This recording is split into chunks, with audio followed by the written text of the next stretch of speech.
Hi friend, concept management में आपका बहुत बहुत स्वागत है। तो दोस्तों, इस ऑब्जेक्टिव लूसेंट बुक से मैं आज इलेक्ट्रिक चैप्टर शुरू करने जा रहा हूँ। इलेक्ट्रिक विद्युत है, इसमें क्वेश्चन हम देखेंगे इलेक्ट्रिक, और इसका आगे वाला चैप्टर भी इसमें समाहित होगा। आप इसमें धैर्य से देखें।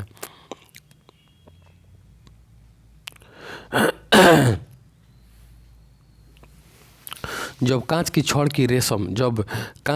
की रेशम से रगड़ा जाता है तो छड़ क्या हो जाता है? तो छड़ जो होता है ना, धन आवेशित हो जाता है। छड़ जो है धन आवेशित। जब शीशे की जो छड़ को रेशम से रगड़ा जाता है तो वह क्या हो जाता है? तो धन आवेशित हो जाता है। नेक्स्ट, किसी आवेशित चालक का संपूर्ण आवेश, किसी आवेशित यानी जिसमें आवेश हो, चालक का संपूर्ण आवेश उसके बाहरी पृष्ठ पर रहता है। कैसे रहता है? तो उसके बाहरी पृष्ठ पर रहता है। आवेशित चालक जो है ना, उसका आवेश जो है कहाँ रहता है? तो उसके आंतरिक पर नहीं रहता, उसके बाहरी पर रहता है, बाहरी पर रहता है। नेक्स्ट क्वेश्चन हम देखेंगे।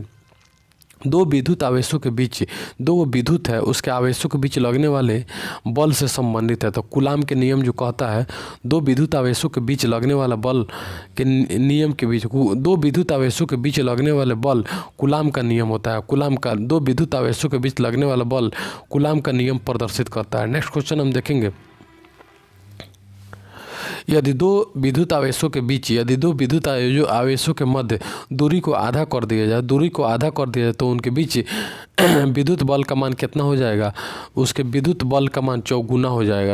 यदि दो विद्युत आवेशों के बीच की दूरी को आधा कर दिया जाए तो उसके विद्युत बल का मान कितना हो जाएगा? दूरी आधा कर दी जाए, यहाँ से वहाँ तक के दो आवेश है, इसके बीच की दूरी को आधा कर दिया जाए तो दूरी उसके विद्युत बल उसका चौगुना हो जाएगा। इसके बाद देखेंगे हम,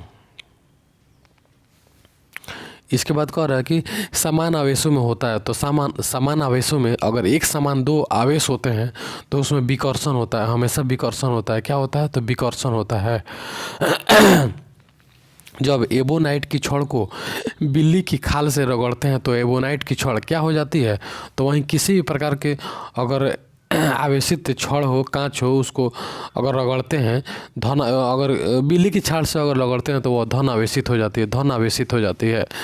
जब एबोनाइट की छड़ को बिल्ली की खाल से रगड़ते हैं तो वह क्या हो जाती है? तो धन आवेशित हो जाती है। नेक्स्ट क्वेश्चन हम देखेंगे।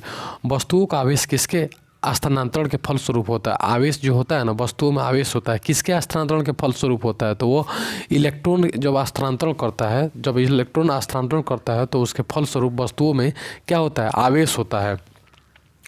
जब इलेक्ट्रॉन जो होता है ना स्थानांतरण करता है, एक स्थान से दूसरे जगह पर जाता है तो इलेक्ट्रॉन क्या होता है? तो इलेक्ट्रॉन वस्तुओं में आवेश हो जाता है। नेक्स्ट क्वेश्चन, आप कार में जा रहे हैं, यदि आसमान से बिजली गिरने वाली हो तो रहने के लिए कार की खिड़की आप बंद कर देंगे। इंपॉर्टेंट क्वेश्चन है, बीपीएससी में पूछा हुआ है। जब आप कार में जा रहे हैं और आसमान से बिजली गिरने वाली हो तो आप क्या करेंगे? तो कार की खिड़की बंद कर देंगे, तो उससे कुछ राहत मिल जाएगी। नेक्स्ट क्वेश्चन कह रहा है कि दो स्थिर आवेशों के बीच, अगर दो स्थिर आवेश है उसके बीच लगने वाला बल उनकी मात्रा के गुणनफल के अनुक्रमानुपाती होता है। दो स्थिर आवेशों के बीच लगने वाला बल उनकी मात्रा के गुणनफल के अनुक्रमानुपाती तथा उनके बीच की दूरी के व्युत्क्रमानुपाती होता है। यह नियम कूलाम का नियम होता है। यह नियम किसका नियम होता है? कूलाम का। दो स्थिर आवेशों के बीच लगने वाला बल उनकी मात्रा के जितना मात्रा है उनके गुणनफल के अनुक्रमानुपाती तथा उनके बीच की दूरी के व्युत्क्रमानुपाती होते उसे कूलाम का नियम बोला जाता है। नेक्स्ट क्वेश्चन देखेंगे। किसी विद्युत परिपथ में इकाई धन आवेश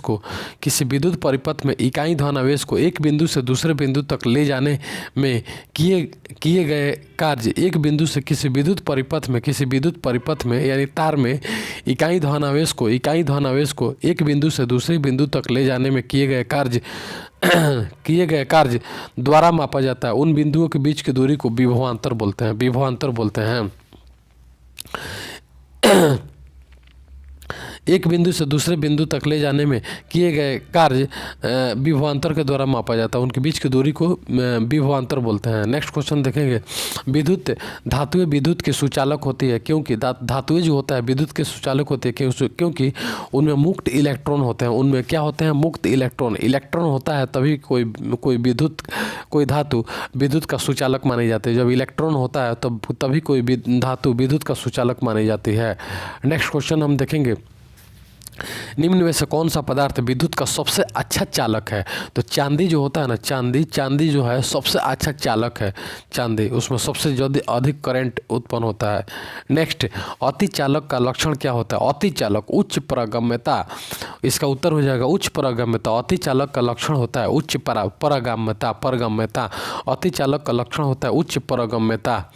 नेक्स्ट क्वेश्चन हम देखेंगे, निम्नलिखित में कौन अर्धचालक नहीं है? अर्ध जर्मेनियम है, सिलिकॉन है, सेलेनियम है, लेकिन आर्सेनिक जो है आर्सेनिक अर्धचालक नहीं है। आर्सेनिक अर्धचालक होता ही नहीं है। आर्सेनिक अर्धचालक नहीं है। नेक्स्ट क्वेश्चन हम देखेंगे, ऐसे पदार्थ जिसमें सामान्य अवस्था में मुक्त इलेक्ट्रॉन नहीं होते हैं, लेकिन विशेष परिस्थितियों जैसे उच्च ताप या अशुद्धि मिलाने पर उसमें मुक्त इलेक्ट्रॉन प्राप्त किए जा सकते हैं, क्या कहलाते हैं? तो अर्धचालक पदार्थ कहलाते हैं। जिसमें पहले से मुक्त इलेक्ट्रॉन नहीं रहता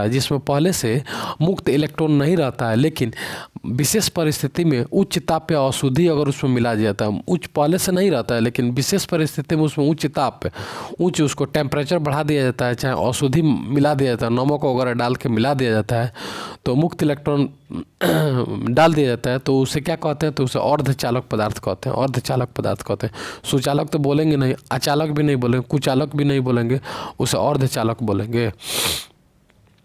नेक्स्ट क्वेश्चन कह रहा है कि ताप के बढ़ने पर टेम्परेचर जब बढ़ जाता है तो चालक पदार्थों का विद्युत प्रतिरोध एवं विद्युत चालकता पर क्या प्रभाव पड़ता है? विद्युत प्रतिरोध बढ़ता है, ताप बढ़ जाएगा तो विद्युत प्रतिरोध क्या हो जाएगा? बढ़ जाएगा। विद्युत चालकता जो होता है ना, चालकता घट जाएगी, विद्युत प्रतिरोध बढ़ जाएगा। यानी कोई चीज़ अगर मान लो तारे को गर्म कर दिया जाए, तार को गर्म कर दिया जाए तो प्रतिरोध जो होता है ना, एक बिंदु से दूसरे बिंदु जो डिस्टेंस होती है तो उसी को प्रतिरोध बोलते हैं, नाम मापा जाता है, तो उसका प्रतिरोध बढ़ जाता है तथा विद्युत चालकता जो है ना, विद्युत के चलने की शक्ति कम हो जाती है, चालकता घट जाती है। गर्म करेंगे तो प्रतिरोध बढ़ेगा, चालकता क्या होगा? घटेगा। प्रतिरोध बढ़ेगा, गर्म करेंगे तो प्रतिरोध बढ़ेगा और चालकता घटेगा, गर्म करेंगे प्रतिरोध बढ़ेगा, चालकता घटेगा। नेक्स्ट क्वेश्चन हम देखेंगे, तांबा मुख्य रूप से विद्युत चालन के लिए प्रयोग किया जाता है। किसके लिए? तो तांबा मुख्य रूप से विद्युत चालन के लिए प्रयोग किया जाता है। क्यों? क्योंकि इसकी विद्युत प्रतिरोधकता निम्न होती है। आप देखे होइएगा जितने भी इलेक्ट्रॉनिक सामान होता है, इलेक्ट्रिक चीज़ होता है, उसमें तांबे का कुंडली, तांबे का तार का प्रयोग किया जाता है। क्यों किया जाता है? क्योंकि उसकी प्रतिरोधकता जो होती है ना, बहुत कम होती है, प्रतिरोधकता बहुत कम होती है, जिससे उसे विद्युत के चालन में बहुत अधिक मदद मिलती है। प्रतिरोधकता कम होती है, जिससे इसीलिए तांबा का प्रयोग हमेशा किया जाता है। एम्पियर किसका मात्रक है भाई? तो एम्पियर विद्युत धारा का मात्रक है। एम्पियर जो होता है ना, वह विद्युत धारा का मात्रक होता है। एम्पियर विद्युत धारा का मात्रक होता है। नेक्स्ट क्वेश्चन हम देखेंगे, आपस में जुड़ी दो आवेशित वस्तुओं के अगर जोड़ दिया जाए तो उनके बीच वस्तुओं के बीच विद्युत धारा नहीं बहती यदि वे होती है तो समान विभव की होती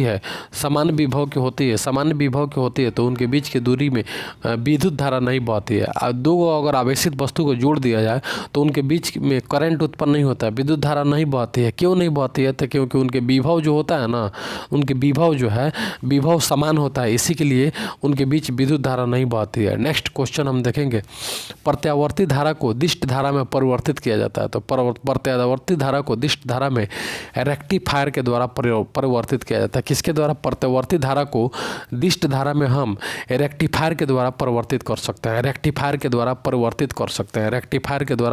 कर सकते हैं। परावर्ती को दिष्ट में अगर पूछेगा तो रेक्टिफायर आंख बंद करके मारेंगे हम। विद्युत फिलंट में विद्युत फिटिंग्स में एक तार को विद्युत फिटिंग में एक तार को भू संपर्कित किया जाता है, यानी ऑर्थेट कर दिया जाता है। इसका कारण क्या होता है, यानी अर्थिंग जोड़ दिया जाता है। विद्युत अगर कोई फिटिंग किया जा रहा है, वायरिंग किया जा रहा है, वायरिंग के समय भू संपर्कित क्यों किया जाता है, अर्थिंग क्यों लगाया जाता है? इसका कारण होता है यदि लघु पतन हो जाए तो धारा भूमि में चली जाती है। इसका बहुत इंपॉर्टेंट क्वेश्चन है। अर्थिंग इसलिए लगाया जाता है यदि लघु पतन यानी अधिक विद्युत का बहाव होता है तो क्या होता है, तो धारा जो होता है ना, धारा जो घर के विद्युत फिटिंग्स को क्या करती है, डैमेज नहीं करती है। वह क्या हो जाता है, तो वह धारा भूमि में चली जाती है। इसलिए लघु पतन जब हो जाए तो धारा कहाँ चली जाती है, तो भूमि में चली जाती है। इसलिए वायरिंग के समय भू संपर्कित किया जाता है, ऑर्थेट किया जाता है। चलिए इसके बाद हम नेक्स्ट क्वेश्चन हम देखेंगे। इसमें कह रहा है कि विद्युत उपकरण में अर्थ यानी अर्थिंग का प्रयोग होता है सुरक्षा के लिए अर्थिंग का प्रयोग होता है। अर्थिंग का प्रयोग सुरक्षा के लिए होता है, क्योंकि विद्युत धारा का प्रवाह जो होता है ना, धरती में चले जाते हैं, जिससे बहुत सारे सॉकेट इलेक्ट्रॉनिक चीज़ें बच जाती है। सुरक्षा के लिए ऑर्थेट का प्रयोग किया जाता है। एक आदर्श वोल्ट मीटर का प्रतिरोध होता है। एक आदर्श वोल्ट मीटर का प्रतिरोध कितना होता है, तो 1 होता है। एक आदर्श वोल्ट मीटर का प्रतिरोध 1 होता है। नेक्स्ट क्वेश्चन हम देखेंगे। किसी परिपथ में एक बिंदु पर मिलने वाली धाराओं का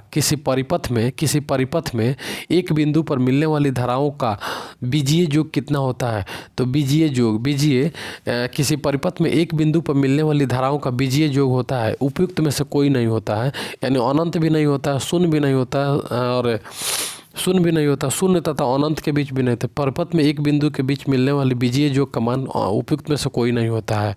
नेक्स्ट क्वेश्चन देखेंगे। एक चालक का प्रतिरोध 440 ओम है। एक चालक का प्रतिरोध जो होता है ना, ओम, प्रतिरोध का मात्रक होता है ओम, और 440 है। यदि इसे 110 वोल्ट के स्रोत से जोड़ दिया जाता है, इसका प्रतिरोध 440 ओम है, इसे 110 वोल्ट से जोड़ दिया जाए तो कितनी धारा प्रवाहित होती है, तो 1.25 एंगस्ट्रम धारा प्रवाहित होती है। 440 ओम है उसका प्रतिरोध है, और 110 वोल्ट उसको दे दिया जाए तो धारा कितना प्रवाहित होगी, तो 1.25 एंगस्ट्रम धारा प्रवाहित होगी। प्रतिरोध का मात्रक क्या होता है, तो प्रतिरोध का मात्रक ओम होता है। ओम, इसको ऐसे लिखा जाता है शिवलिंग की तरफ। प्रतिरोध का मात्रक ओम होता है। घरों में लगे पंखे, बल्ब आदि लगे होते हैं, तो घर में जो पंखा, बल्ब इत्यादि सब लगे होता है, वह किस क्रम में लगा होता है, तो वह समानांतर क्रम में लगा होता है। वह समानांतर क्रम में पंखा, बिजली जितना होता है वह सब लगे होते हैं। Next question. ये किसी चालक के सिरों के बीच विभवांतर का मात्रक क्या होता है, तो ओम होता है। किसी चालक के सिरों के बीच विभवांतर उसमें बहने वाली धारा के समानुपाती होता है। यह नियम किसका है, तो यह कूलाम का नियम है। किसी चालक के सिरों के बीच जो विभवांतर होता है उसमें बहने वाली धारा के समानुपाती होता है। यह नियम ओम का नियम होता है। यह नियम किसका होता है, तो यह नियम ओम का नियम होता है। यदि किसी तार की त्रिज्या आधी कर दी जाए, किसी तार जो होता है ना, कोई तार की त्रिज्या जो होता है, उसको त्रिज्या को क्या कर देंगे, त्रिज्या को आधी कर दिया जाए तो उसका प्रतिरोध जो होता है ना 1/16 गुना हो जाता है। किसी तार की त्रिज्या को आधी कर दिया जाए तो उसका प्रतिरोध जो होता है ना 1/16 गुना हो जाता है। त्रिज्या को आधी कर दिया जाए तो उसके तार का प्रतिरोध 1/16 गुना हो जाता है। नेक्स्ट क्वेश्चन हम देखेंगे। 15 ओम, 20 ओम तथा 30 ओम के प्रतिरोध समानांतरबद्ध है तो परिणामी समतुल्य प्रतिरोध की गणना होती है। तो परिणामी समतुल्य बोध की गणना होती है। तो 15 20 30, 15 20 30 का लॉसा हम ले लेंगे तो 60 हो जाएगा। इसका न्यूमेरिकल है तो 60/9, इसका 60/9 हो जाएगा इसका आंसर। विशिष्ट प्रतिरोध का एसआई मात्रक क्या होता है? तो ओम मीटर होता है। विशिष्ट प्रतिरोध का एसआई मात्रक ओम मीटर होता है। ओम मीटर होता है विशिष्ट प्रतिरोध का एसआई मात्रक जो होता है ना, विशिष्ट प्रतिरोध का ओम होता है और विशिष्ट जोड़ दिया जाए तो ओम मीटर हो जाएगा। विशिष्ट प्रतिरोध का एसआई मात्रक ओम मीटर हो जाएगा। बहुत इंपॉर्टेंट क्वेश्चन है। एक तार की लंबाई अगर एल है, एक तार है, कोई तार है, उसकी लंबाई जो होता है ना एल है, तार को खींचकर उसकी लंबाई को दुगुना कर दिया जाता है, 2L कर दिया जाता है। अब तार का प्रतिरोध कितना हो जाएगा? तो पहले से 4 गुना हो जाएगा। अगर मान लीजिए कि 5 फीट का तार है और उसको 10 फीट का हम बना दिए तो उसका प्रतिरोध कितना हो जाएगा? तो प्रतिरोध 4 गुना हो जाएगा। 4 गुना प्रतिरोध 4 गुना हो जाएगा। 5 फीट से 10 फीट कर दिए तो उसका प्रतिरोध 4 गुना हो जाएगा। एक सामान्य शुष्क सेल में विद्युत अपघट्ट होता है तो गंधक का अम्ल।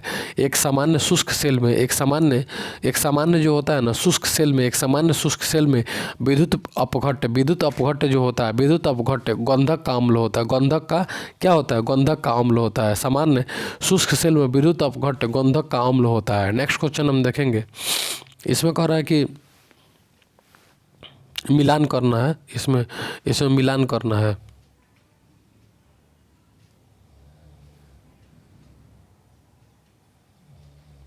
सूची 1 को सूची 2 से हम क्या करेंगे? इसको मिलान करेंगे।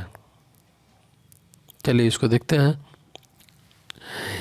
ऋण इलेक्ट्रोड का मिलान हम करेंगे कार्बन की छड़ से। ऋण इलेक्ट्रॉन कार्बन के, धन इलेक्ट्रॉन हम करेंगे जिंक का बर्तन, धन जिंक का बर्तन। उसके बाद इलेक्ट्राइड का प्रयोग करेंगे अमोनियम क्लोराइड तथा विध्रुवक का प्रयोग करेंगे मैग्नीशियम ऑक्साइड।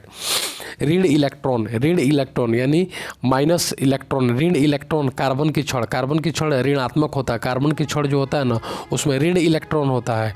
और जिंक का बर्तन होता है जिंक का बर्तन जो होता है ना उसमें क्या होता है? उसमें धन इलेक्ट्रॉन होता है। और इलेक्ट्राइड जो होता है इलेक्ट्राइड अमोनियम क्लोराइड का पेस्ट जो होता है ना, इलेक्ट्राइड होता है। अमोनियम क्लोराइड का पेस्ट जो होता है ना, पेस्ट वो इलेक्ट्राइड होता है। विध्रुवक क्या होता है? तो मैग्नीशियम ऑक्साइड जो होता है ना, मैग्नीशियम ऑक्साइड विध्रुवक इलेक्ट्राइड अमोनियम क्लोराइड का पेस्ट तथा धन इलेक्ट्रोड होता है जिंक का बर्तन, ऋण इलेक्ट्रोड कार्बन की छड़, ऋण इलेक्ट्रॉन कार्बन की छड़।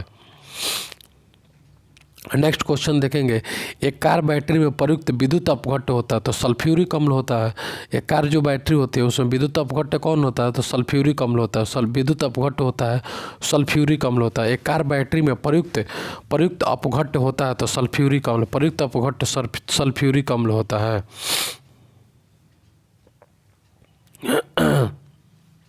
नेक्स्ट क्वेश्चन देखेंगे। शुष्क सेल है तो शुष्क सेल क्या है? तो प्राथमिक सेल है। शुष्क सेल प्राथमिक सेल है। शुष्क सेल है तो शुष्क सेल है प्राथमिक सेल है। शुष्क सेल क्या होता है? तो शुष्क सेल प्राथमिक सेल है। नेक्स्ट क्वेश्चन हम देखेंगे। लोहे के ऊपर जिंक की परत चढ़ाने को क्या कहते हैं? लोहे के ऊपर जो होता है ना जिंक की परत चढ़ाने को गैल्वेनाइजेशन कहते हैं। लोहे के ऊपर जो जिंक की परत चढ़ाया जाता है उसे गैल्वेनाइजेशन बोलते हैं। जिंक की परत चढ़ाया जाता है उसे गैल्वेनाइजेशन कहते हैं।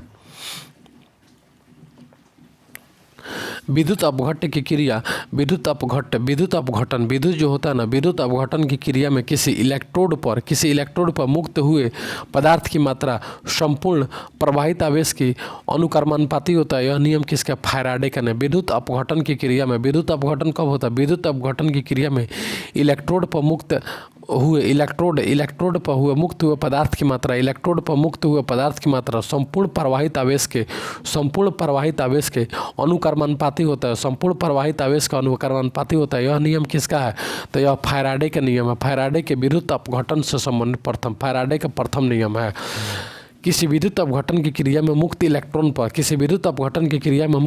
पर मुक्त हुए पदार्थ की मात्रा, मुक्त इलेक्ट्रॉन पर किसी इलेक्ट्रोड पर मुक्त हुए पदार्थ की मात्रा किसी इलेक्ट्रोड पर मुक्त हुए पदार्थ की मात्रा संपूर्ण प्रवाहित आवेश के अनुक्रमानुपाती होता है तो उसे फैराडे का प्रथम नियम बोलते हैं।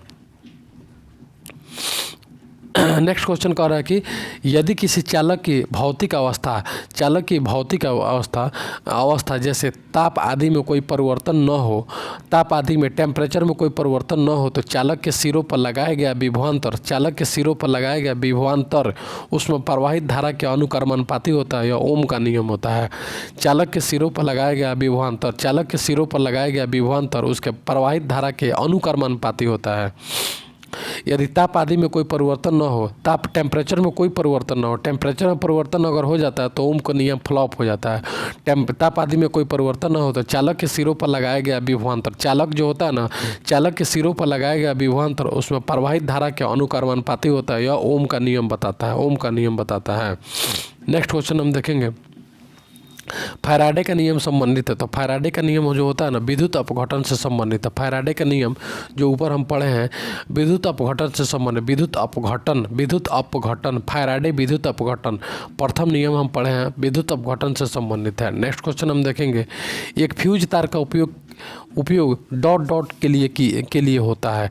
अत्यधिक धारा प्रवाह के समय विद्युत परिपथ को तोड़ने के लिए फ्यूज तार का प्रयोग किया जाता है। अत्यधिक धारा जो प्रवाहित होती है तो परिपथ को तोड़ देता है फ्यूज तार जो होता है ना, अत्यधिक धारा जैसे प्रवाहित होती है तो परिपथ को क्या कर देता है, तोड़ देता है, इसीलिए इसका प्रयोग किया जाता है।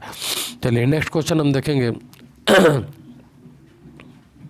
नेक्स्ट क्वेश्चन कह रहा है कि समान विद्युत उपकरण के लिए फ्यूज तार में निम्नलिखित गुण होने चाहिए। तो पतला तार होना चाहिए और निम्न गलनांक मिश्र धातु होना चाहिए। समान विद्युत उपकरण के लिए निम्न गलनांक का मिश्र धातु होना चाहिए। फ्यूज तार के लिए तो सबसे पहले उसका गलनांक तो निम्न होना ही चाहिए, तो इसमें तो फिक्स है। उच्च तो बिल्कुल गलत हो जाएगा, मोटा तार तो गलत हो जाएगा। उसका गलनांक सबसे कम से कम होता था वह क्या है, पतला तार हो, जिसके चलते अगर ज़्यादा विद्युत प्रवाहित होती है तो वह टूट जाएगा और गल जाएगा, जिससे हमारा परिपथ, जिससे हमारा इलेक्ट्रॉनिक सारा चीज़ बच जाएंगे। फ्यूज तार की विशेषता क्या होती है? तो फ्यूज तार की विशेषता होती है इसकी प्रतिरोध जो होता है ना उच्च होता है तथा गलनांक होता है ना, गलनांक निम्न होता है। प्रतिरोध उच्च तथा गलनांक निम्न होता है। प्रतिरोध जो होता है ना उच्च होता है तथा गलनांक निम्न होता है। नेक्स्ट क्वेश्चन हम देखेंगे, बिजली सप्लाई के मेंस में फ्यूज एक सुरक्षा उपकरण के रूप में लगा हुआ होता है। बिजली के फ्यूज के संबंध में कौन सा कथन सही है? इसका गलनांक निम्न होता है, यही सही हो जाएगा। फ्यूज का गलनांक निम्न होता है, प्रतिरोध उच्च होता है। प्रतिरोध जहाँ उच्च होगा तो गलनांक निम्न हो जाएगा, तो उसमें उसका उत्तर हो जाएगा यही क्या है, फ्यूज तार है। नेक्स्ट, एक विद्युत सर्किट में एक फ्यूज तार का उपयोग किया जाता है। विद्युत सर्किट में फ्यूज तार का उपयोग सर्किट में प्रवाहित होने वाली विद्युत धारा को रोकने के लिए फ्यूज तार का प्रयोग किया जाता है। नेक्स्ट, फ्यूज का सिद्धांत है तो विद्युत का ऊष्मीय प्रभाव। फ्यूज का सिद्धांत क्या होता है? तो विद्युत का ऊष्मीय प्रभाव। फ्यूज का सिद्धांत होता है विद्युत का ऊष्मीय प्रभाव। नेक्स्ट क्वेश्चन हम देखेंगे,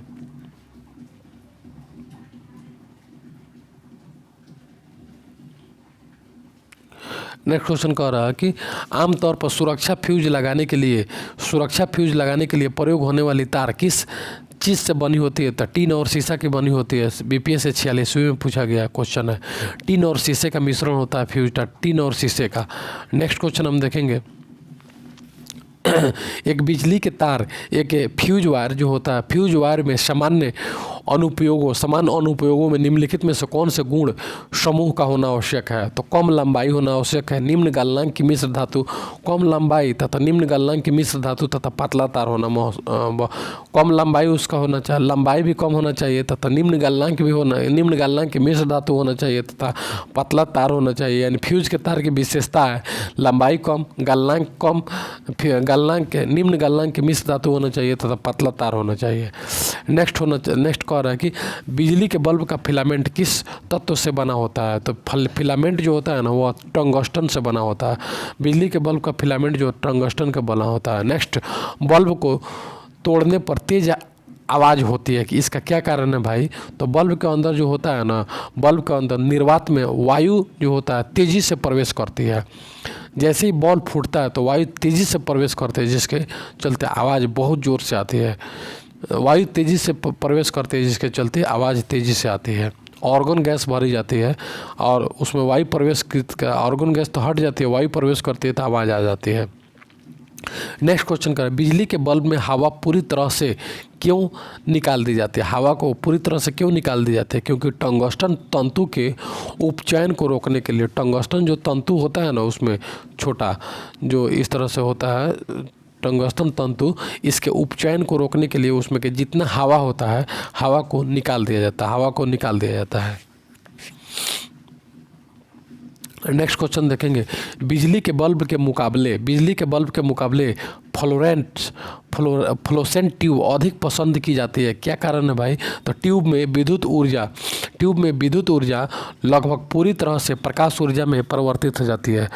ट्यूब जो होता है ना, ट्यूब में विद्युत ऊर्जा जो होता है, विद्युत ऊर्जा को 100% यानी लगभग पूरी भाग प्रकाश ऊर्जा में परिवर्तित हो जाती है, इसलिए लोग बल्ब से ज़्यादा ट्यूब का प्रयोग करना चाहते हैं।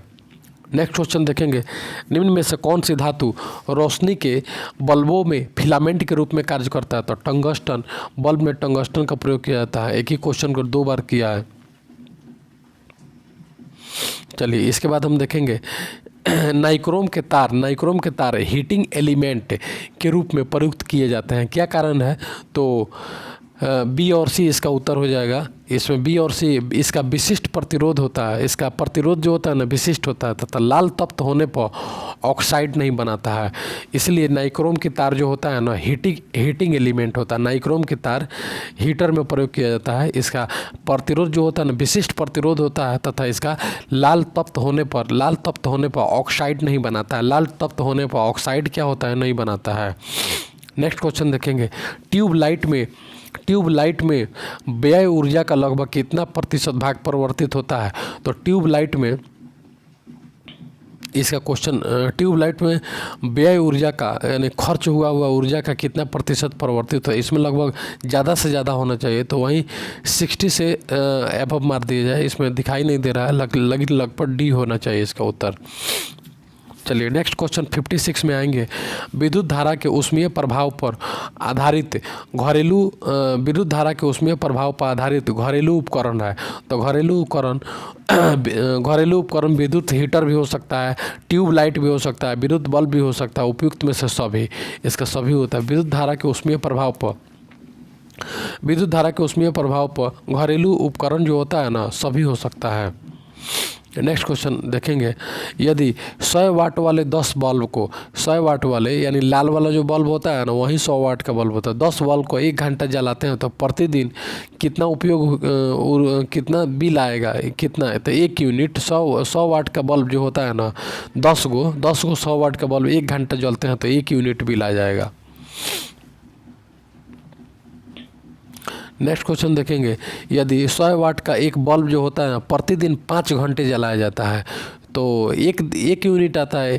10 गो बल्ब को अगर एक घंटा जलाया जाता है तो 1 यूनिट आएगा, 5 घंटा जलाया जाएगा तो 50 पैसे प्रति यूनिट की दर से 50 पैसे प्रति यूनिट की दर से तो 50 पैसे प्रति यूनिट करके 7.5 रुपये आएगा। ये न्यूमेरिकल है, इसको देखेंगे, ये ASM में पूछा हुआ है। नेक्स्ट क्वेश्चन देखेंगे, किलोवाट घंटा किसका मात्रक है? ऊर्जा का मात्रक जो होता है ना किलोवाट घंटा होता है। किलोवाट घंटा ऊर्जा का मात्रक जो होता है ना किलोवाट घंटा होता है। ऊर्जा का मात्रक किलोवाट घंटा होता है। बिजली के नेक्स्ट क्वेश्चन देखेंगे, बिजली के खपत का बिल किसके मापन पर आधारित होता है? तो किसके मापन पर आधारित होता है?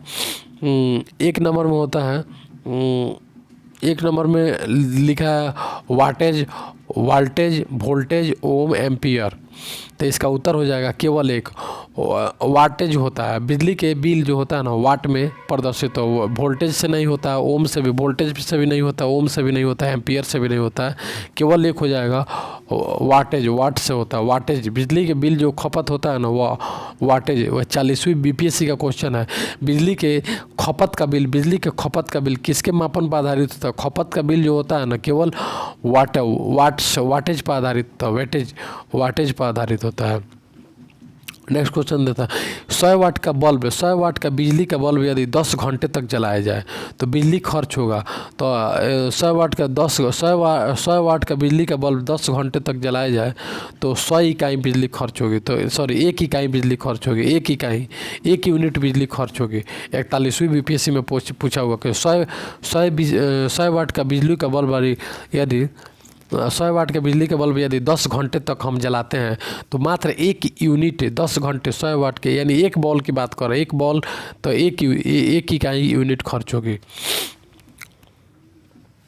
चलिए, त्वरित चालक का आविष्कार किसने किया था? बेंजामिन फ्रैंकलिन ने त्वरित चालक का आविष्कार किया था। बेंजामिन फ्रैंकलिन ने तभी त्वरित चालक का प्रयोग किया था। त्वरित चालक बनाए किससे जाते हैं भाई? तो त्वरित चालक जो होता है ना तांबा के बनाए जाते हैं। त्वरित चालक होता कहाँ है? वही जो बड़े बड़े मकान में, बड़े बड़े कीमती कारों में, बड़े बड़े बिल्डिंग्स में जो त्वरित चालक तांबा के लगाए जाते हैं, जो वही जो बिजली चमकती है ना, बिजली गिरती है तो उसे नष्ट कर देती है त्वरित चालक को, और लगे उपकरण जो होता है, मकान होता है, कार होता है, सारे ये सब चीज़ बच जाते हैं। चलिए, इसके बाद हम ए और आर का तुलना करेंगे, कौन सही होगा। त्वरित चालक इमारतों को नष्ट होने से बचाते हैं, एकदम सही है, बिल्कुल सही है। इसके बाद जो होता है ना ए आवेश को पृथ्वी तक भेजते हैं, ये आवेश को पृथ्वी तक भेजते हैं, दोनों सही है। और आर जो होता है ना, आर जो ए का सही कारण है, आर जो होता है ना ए का सही कारण है। नेक्स्ट क्वेश्चन देखेंगे, विद्युत बल्ब का तंतु, विद्युत जो बल्ब होता है ना, विद्युत बल्ब का तंतु जो होता है ना धारा प्रवाहित करने से चमकने लगता है, परंतु तंतु में धारा ले जाने वाले तार नहीं चमकते। इसका कारण क्या है? तो तंतु का प्रतिरोध जो होता है ना, तंतु का प्रतिरोध तार के प्रतिरोध से अधिक होता है, इसलिए वह चमकने लगता है। और जो इसका प्रतिरोध और धारा का और जो तार का प्रतिरोध होता है ना, तार का प्रतिरोध कम होता है, इसलिए ये नहीं चमकता। अगर ये भी चमकेगा तो जल जाएगा तार। विद्युत का तंतु क्या होता है? तार का परंतु प्रतिरोध तार की अपेक्षा अधिक होता है। तंतु का प्रतिरोध जो होता है ना तार की अपेक्षा अधिक होता है, इसलिए तंतु जो होता है ना चमकने लगता है। नेक्स्ट क्वेश्चन देखेंगे, निम्नलिखित अधातुओं में कौन सा एक विद्युत का मंद चालक नहीं है? तो विद्युत का मंद चालक नहीं है, तो सल्फर मंद चालक है, ठीक है, सल्फर एक मंद चालक है। तो ब्रोमीन भी है, सल्फर मंद चालक है, ब्रोमीन भी है तथा फास्फोरस भी है। लेकिन सिलीनियम जो है ना, सिलीनियम ये मंद चालक नहीं है, ये अति चालक है। इसमें विद्युत बहुत जल्दी प्रवेश करेगी। सल्फर में, ब्रोमीन में, फास्फोरस में नहीं प्रवेश, जबकि सिलीनियम जो होता है ना यह एक अति चालक है, मंद चालक नहीं है।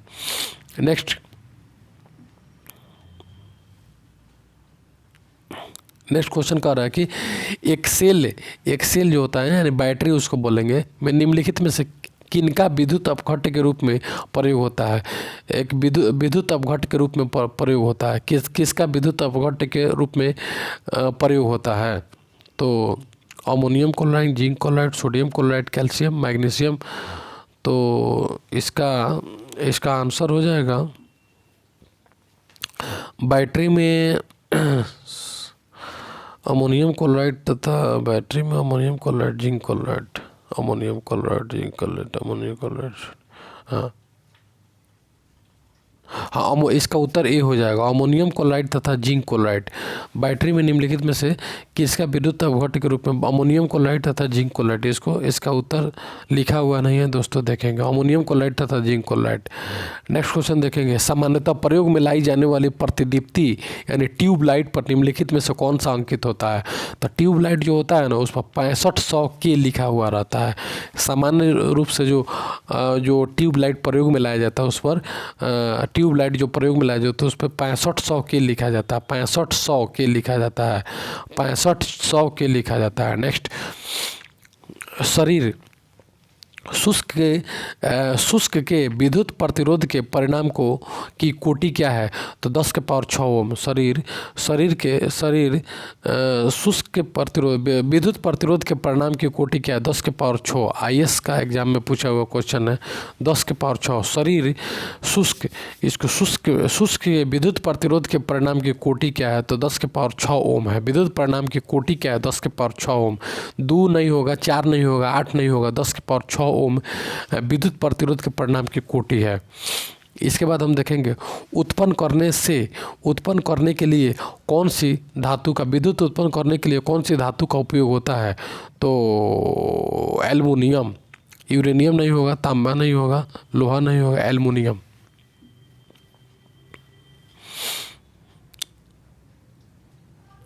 उत्पन्न करने के लिए इसमें कुछ कट गया है दोस्तों, इसको कमेंट करेंगे।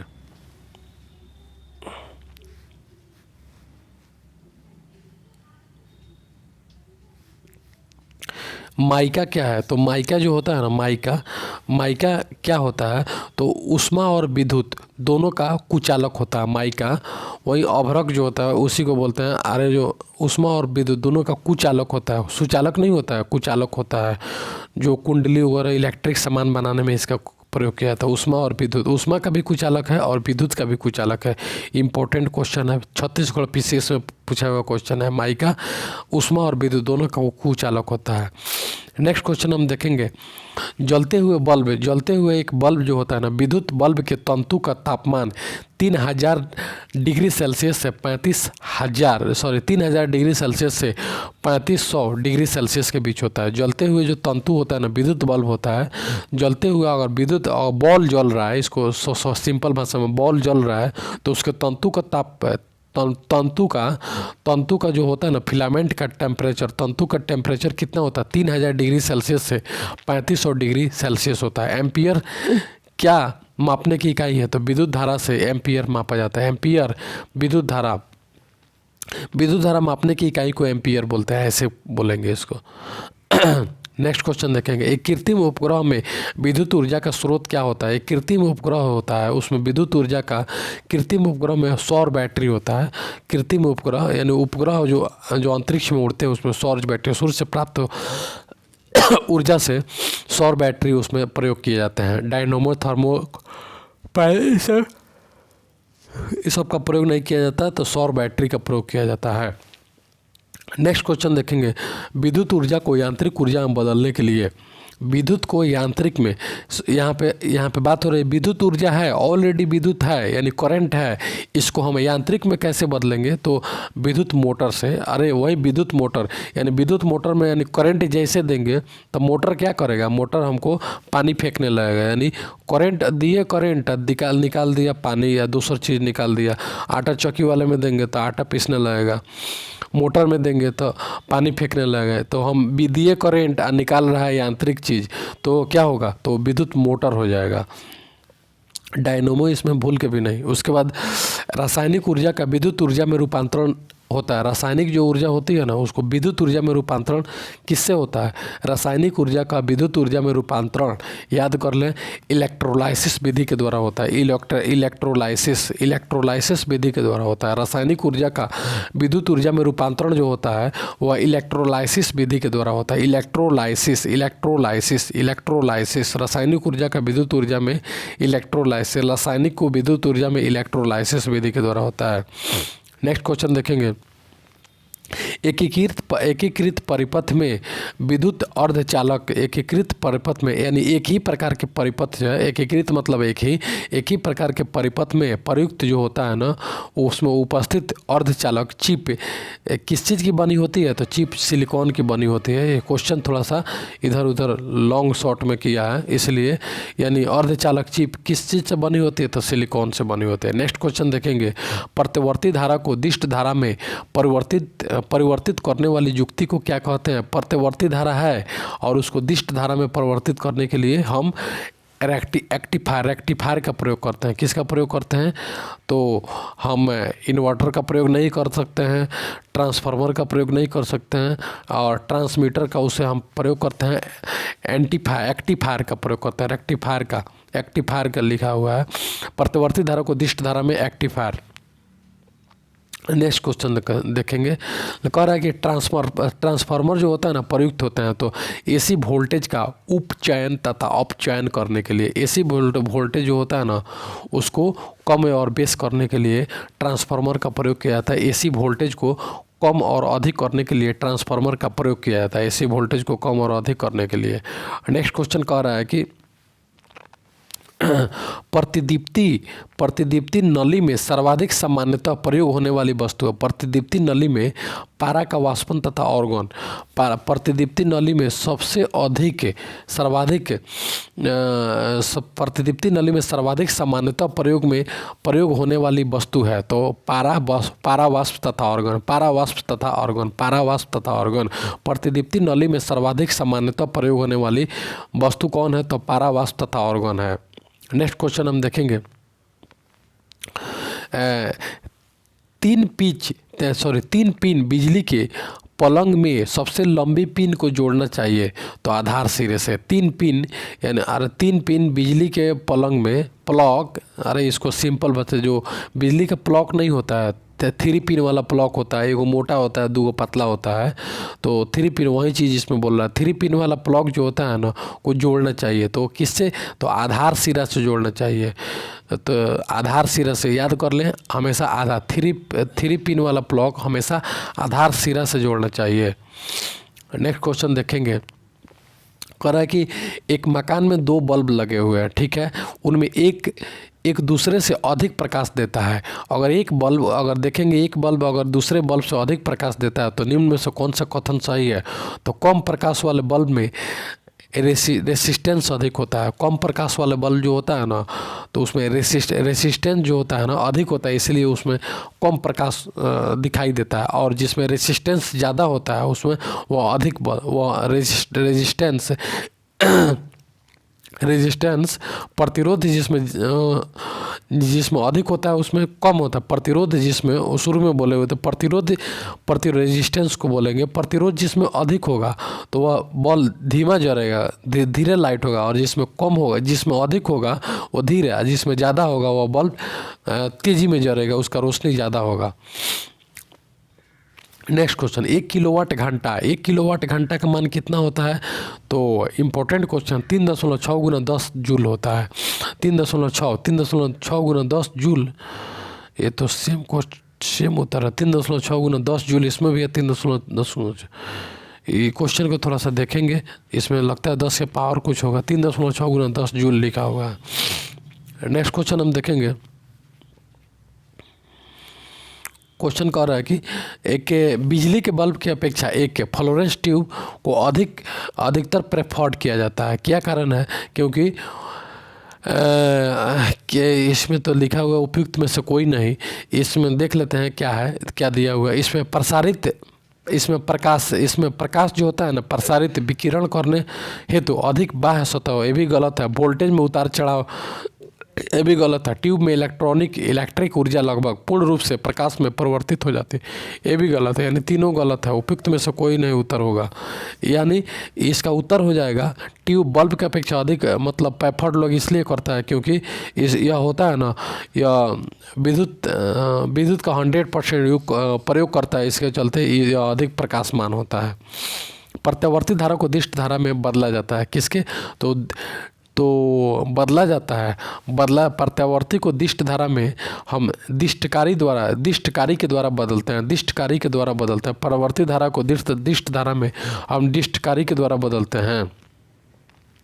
नेक्स्ट क्वेश्चन देखेंगे, 2 विद्युत आवेशों के बीच लगने वाले बल्ब, 2 विद्युत आवेश है उसके बीच लगने वाले बल्ब से संबंधित है तो कूलाम के नियम। 2 विद्युत आवेश है और उसके बीच में जो बल्ब लगता है तो उसे कूलाम का नियम बोल देंगे। उसे क्या बोलेंगे? तो उसे कूलाम का नियम बोलेंगे। कूलाम का नियम, 2 विद्युत आवेशों के बीच लगने वाला बल्ब कूलाम का नियम होता है। नेक्स्ट क्वेश्चन देखेंगे, विशिष्ट प्रतिरोध का SI मात्रक कितना होता है? विशिष्ट ओम मीटर होता है।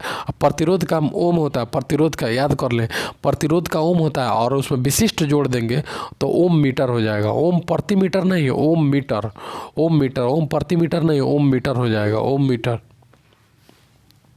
विशिष्ट प्रतिरोध का मात्रक ओम मीटर हो जाएगा। नेक्स्ट क्वेश्चन इसके बाद न्यूमेरिकल है। यदि 100 वाट का एक बल्ब, यदि 100 वाट का एक बल्ब है और 15 घंटा तक ले लगातार जलाया जाता है तो 30 दिन में 50 पैसे के दर से कितना विद्युत का खर्चा होगा? तो 22 रुपया 50 पैसा इसको निकालना पड़ेगा। 22 रुपया 50 पैसा, 22 रुपया 50 पैसा इसका आंसर होगा। विद्युत मरकरी लैंप में क्या रहता है? विद्युत मरकरी लैंप में कम दाब पर पारा रहता है, दाब कम तथा पारा रहता है। विद्युत मरकरी लैंप में क्या रहता है? तो कम दाब पर पारा रहता है, कम दाब पर क्या रहता है? पारा रहता है। इसके बाद देखेंगे, इसके बाद कह रहा है कि बिजली के पंखे की गति बदलने के लिए प्रयुक्त साधन क्या होता है? वही रेगुलेटर होता है। रेगुलेटर जो होता है ना, बिजली के पंखे की गति बदलने के लिए प्रयुक्त साधन। एम्पलीफायर तो नहीं होगा, स्विच नहीं होगा, रेक्टिफायर भी नहीं होगा, तो रेगुलेटर होगा। अरे गोल का नहीं होता है रेगुलेटर, जो बोर्ड में लगा होता है, जिसको हम घुमाते हैं तो उसको स्पीड कम कर देता है और स्पीड ज़्यादा भी कर देता है, वही चीज़ है रेगुलेटर। नेक्स्ट, किरचॉफ्स लॉ आप पढ़े होइएगा। किरचॉफ्स लॉ का धारा नियम आधारित है, तो ऊर्जा संरक्षण के नियम, ऊर्जा संरक्षण के किरचॉफ्स लॉ, ऊर्जा का संरक्षण किया जा सकता है, नहीं इसे विनाश नहीं किया। ऊर्जा संरक्षण का नियम किरचॉफ्स लॉ। अभी ठंडा है बहुत है।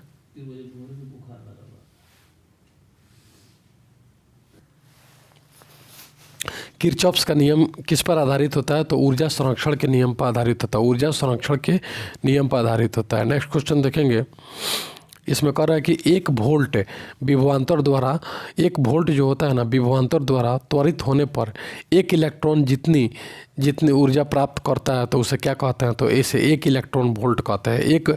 एक जो वोल्ट होता है विभवांतर द्वारा त्वरित होने पर 1 इलेक्ट्रॉन ऊर्जा प्राप्त करता है, उसे 1 इलेक्ट्रॉन वोल्ट कहते हैं। नेक्स्ट क्वेश्चन देखेंगे, इसका है कि जब साबुन का बुलबुला आवेशित किया जाता है तब क्या कहता है? तो यह फैलता है।